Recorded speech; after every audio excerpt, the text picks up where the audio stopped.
ఇది దారం డిక్కీ ఆట. దీని పేరు ఏంటంటే దారం డిక్కీ ఆట. థమ్స్అప్ డిక్కీలో ఒకప్పుడు వస్తుండే కదా, ఇప్పుడు అంటే ప్లాస్టిక్ బాటిల్ వస్తున్నాయి థమ్స్అప్. ఒకప్పుడు ఏంటంటే సీసాలు వస్తుండే, ఆ సీసాలకు థమ్స్అప్ ఈ మూతలు వస్తుండే. ఆ మూతలని పోరగాళ్ళు ఏం చేసిరంటే మొత్తం ఏరి దాన్ని బండ మీద పెట్టి తుక్కు కొడుతుండే.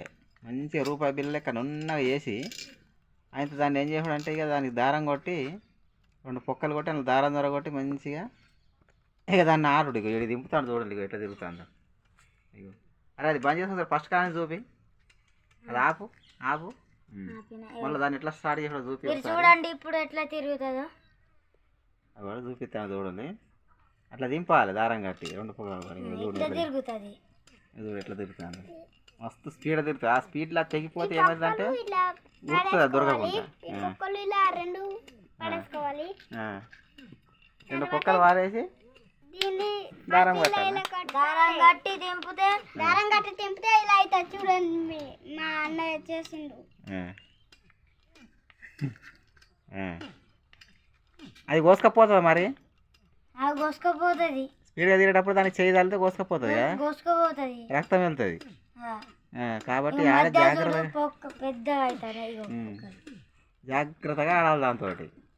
ఎవరికైనా తలిగితే తింపండి, తలిగిందనుకో రక్తం వెళ్తుంది, రక్తం వెళ్తుంది ఆడ. కాబట్టి ఇది డేంజర్ ఆట అన్నట్టు. మంచిగా ఉంటుంది ఆడేందుకు, కానీ ఆట మాత్రం బాగా డేంజర్ ఆట. ఆడేందుకు మంచిగానే ఉంటుంది, ఎవరికైనా తాకితే రక్తం వెళ్తుంది ఇక. మీకు ఈ ఆట ఎవరు నేర్పారు? ఇది ఎవరైనా నేర్పిల్లా మీరు నేర్చుకున్నా? ఎక్కడ చూసి నేర్చిందా? ఎవరి దగ్గర చూసింది? ఆడేటోళ్ళని ఫస్ట్ కాడ నుంచి చూస్తాను, నేర్చుకున్నాను.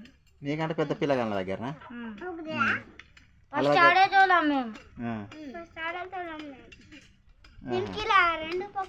మరి ఇప్పుడు థమ్స్అప్ బాటిల్ వస్తలేవు కదా, ఈ డిక్కీలు ఎక్కడ దొరికినాయి? ఉంటాయి ఇప్పుడు బీర్ సీసాలకు డిక్కీలు వస్తాయి, ఆ డిక్కీలతో చేస్తానులా. అయితే ఇప్పుడు ఈ థమ్స్అప్ బాటిల్ స్ప్రైట్ బాటిల్లకు ప్లాస్టిక్ వేస్తున్నాయి మూతలు, వాటితో చెయ్యరాదు. ఇప్పుడు బీర్ సీసాలు తాగుతారు కదా, అదే ఇప్పుడు ఇవి ఇనుప సీసా, ఇవి ఇనుపాయి కదా రేకు. బీర్ సీసాలకు వస్తున్నాయి, బీర్లు తాగి పారేస్తే మూతలు వాటి చేస్తాను అన్నట్టు. ఇల్లు ఒక ఇట్లుంటుంది ఆట. ఇది బాగా డేంజర్ ఆట. ఇది చూసుకుంటూ ఆడాలి దూరం.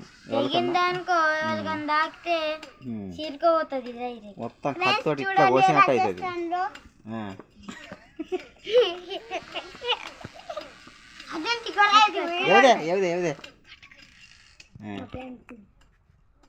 ఏదే